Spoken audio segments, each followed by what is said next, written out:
Bonjour, je m'appelle Yohan Baini, enseignant à l'IUT Génie mécanique et productique de Grenoble et directeur des études de la licence professionnelle conception et automatisation de machines spéciales.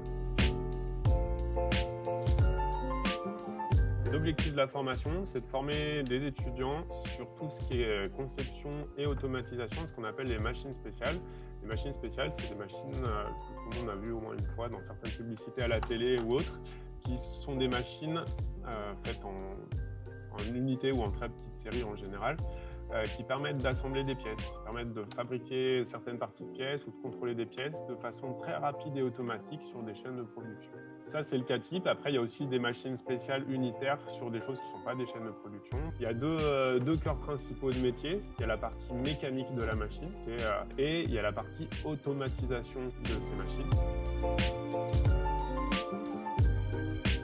Donc, pour intégrer cette formation, il faut soit un BTS, soit un IUT, soit 2 ou 3 années de licence dans les compétences mécaniques industrielles, soit les compétences automatisme. Donc typiquement, on va recruter des étudiants venant de BTS CPI ou d'IUT GMP, soit des étudiants venant de BTS avec de la partie automatisme, notamment les BTS CRSA, ou des IUT GE2I. Donc ça, c'est les 4 formations principales. Après, il y a plein d'autres formations. À partir du moment où il y a une partie de la formation où il y a soit de la partie mécanique industrielle, soit de la partie automatisme, on va regarder les dossiers des candidats.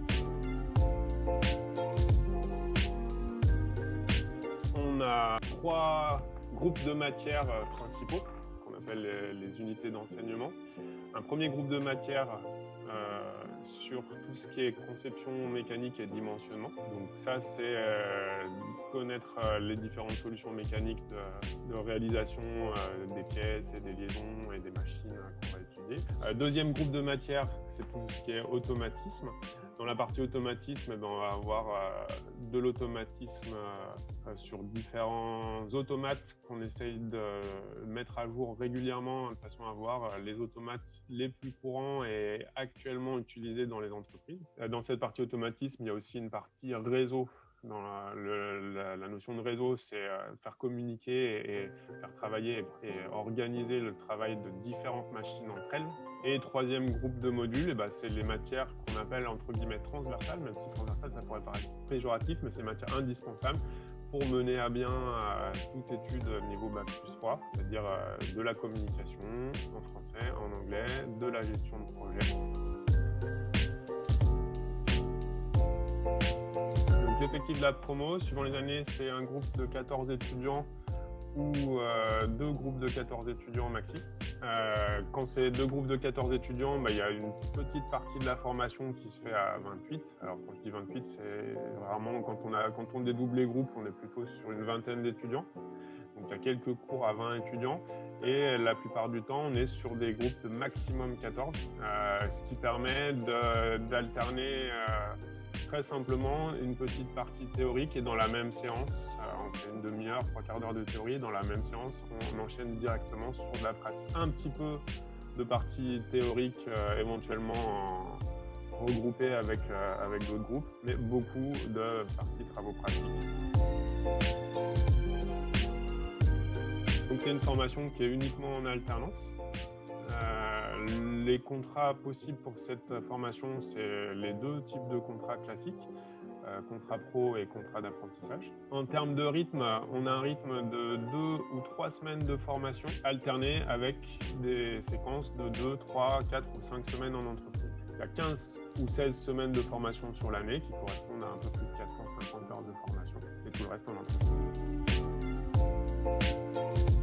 Alors les avantages de la formation, c'est vraiment de faire une augmentation des compétences, élever le niveau de compétences par rapport à ce qu'on a en fin de BTS ou en fin d'IUT et se spécialiser sur ces machines spéciales. Donc là, on va augmenter les connaissances et les méthodes et les savoir-faire sur ces machines spéciales, que ce soit sur la partie conception ou sur la partie automatisme.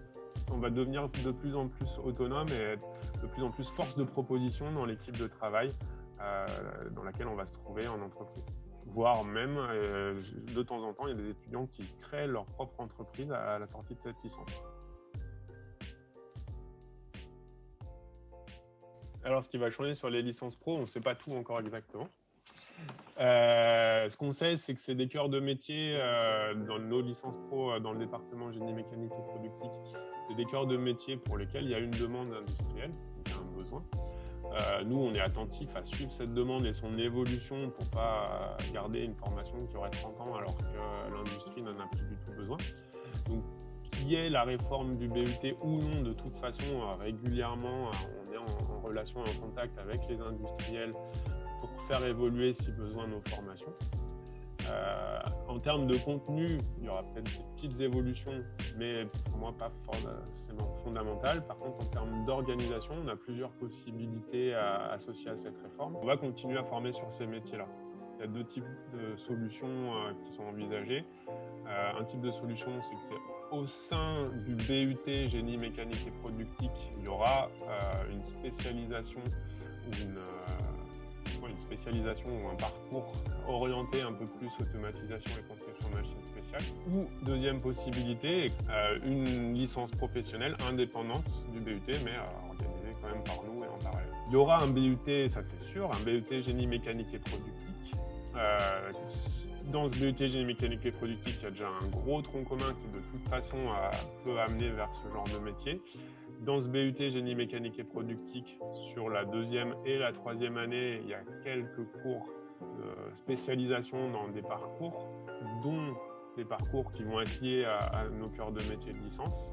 Il y aura peut-être aussi la possibilité de basculer et au lieu de faire la troisième année du BUT, de faire une licence professionnelle indépendant de la troisième année du BUT, mais qui ne changera pas forcément fondamentalement les choses. Je ne sais pas encore. Tout ce que je sais, c'est que c'est des métiers où on va continuer à proposer des formations et l'étudiant qui rentre en BUT, il ne se met pas sur des rails où il n'y a qu'une seule voie possible, il va avoir différentes voies possibles. Ça peut faire peur aux étudiants de ne pas savoir encore. Nous, ça nous embête aussi un peu de ne pas savoir encore, mais d'un autre côté, je suis sûr qu'on va y arriver et que les solutions, même si on ne sait pas encore exactement à quoi elles ressemblent, elles existeront et que ça va bien se passer.